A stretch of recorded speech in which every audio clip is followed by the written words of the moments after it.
comes to relationships. And when I thought about relationships, I thought about relationships mostly uh, male female relationships.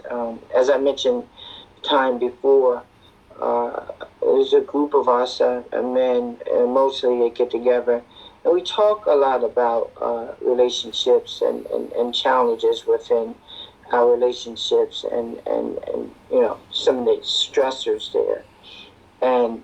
And so the one of the areas that I find that most men are having issues with, and probably even to this format, is sometimes just communication. Is how we communicate and how we process certain information. And so we're working very hard to um, to get men to talk more, to be more open, particularly when it comes to their health. And so more recently, I just found out that a very close friend of mine is going through uh, prostate cancer, um, and I didn't find out personally through the individual. I found out through someone else, and it makes you think oftentimes that when we're going through things, we just don't share.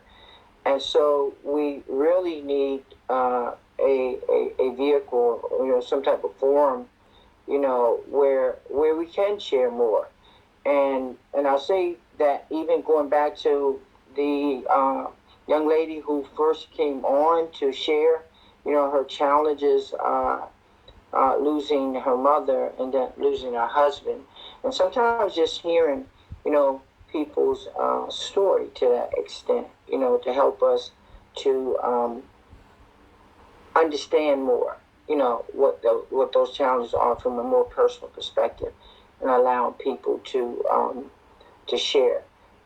And so even the second part of the relationship, I think, is even what I want to talk about is how we build relationships amongst each other, because everything that happens, or our success will be dependent upon relationships. And it takes time to really build those relationships, but I feel that even as we move forward, with these, I love the format and the ability to have people communicate in the way they have shared and ask questions and kind of share in that format, to build those types of relationships on a one-on-one basis and more personal, because there are people who come on these formats who have sometimes may have huge networks, and so it's just important for us to get to know each other on a more personal level and do more relationship building. And so those two things is kind of what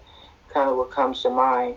And finally, I'll close with this. The information that we have and that we share, and one of the things that's going to be important is the level of intensity that we share the information, and how often can we as was mentioned by Dr. Nadine, that the information technology, precision medicine, CRISPR, is moving at a very rapid pace. But sometimes our conversations may not move as rapid as the technology. And so I think as community, and when it comes to community engagement, looking for ways to kind of match that, may be hard, but if we can have more conversations at more frequent intervals, I think we would create a huge momentum, and we will see a lot of relationships being built, even if it's small, kind of in the beginning. But I would suggest that we try to find a way to intensify the conversations and have more dialogue, even if they're short to some extent.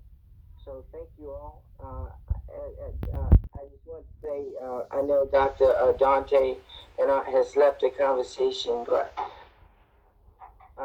I really enjoyed his presentation on stress, and I can see that a lot of men particularly as we move forward, will definitely benefit from his presentation. So thank you uh, for having a big part. Thank you, Michael. I think you raised some really important points about one, one, the things I think really resonated with me are one is that relationships exist on multiple levels. So this group that has joined together today is a way of relating and connecting with each other, and a way for us to start to build, sort of setting the foundation for the growth and development of a relationship within this space and within this area. Dante's presentation talked about, the importance of relationships. One in being, we have, have to be grateful for those that we have, but also acknowledge the ones that may not be serving us.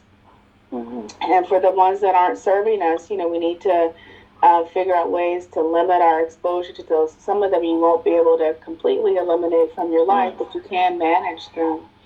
And then the third level of relationship that I think is really important to just acknowledge and be aware of is the one that we have with the larger community and society. I think, we're in a global pandemic, and we're all figuring out new ways of relating to each other. And, it's I think challenging us, but also providing new opportunities for us to grow and expand our thinking about what it means to be in a relation, to relate to people. Um, so, we're all like on Zoom and Facebook. This is like a new format for us, as I mentioned in the beginning. But I think, to me, I think the important point in relationships is the quality of how we interact with each other. So just to, and as I say that, it makes me just remember, living in Philadelphia, and, for when I first moved there, although it's a city of like 4 million people, feeling very isolated because I just didn't have like good quality connections. So we need to know, I felt my level of relationship, my quality of life improved once I found, a church home, and that and that really made a big difference um, in, in, and just my ability to be a better version of me, or be my best self rather. So those are all really important points, and we're going to finish up a little early, so we'll give you something people never really give you is time.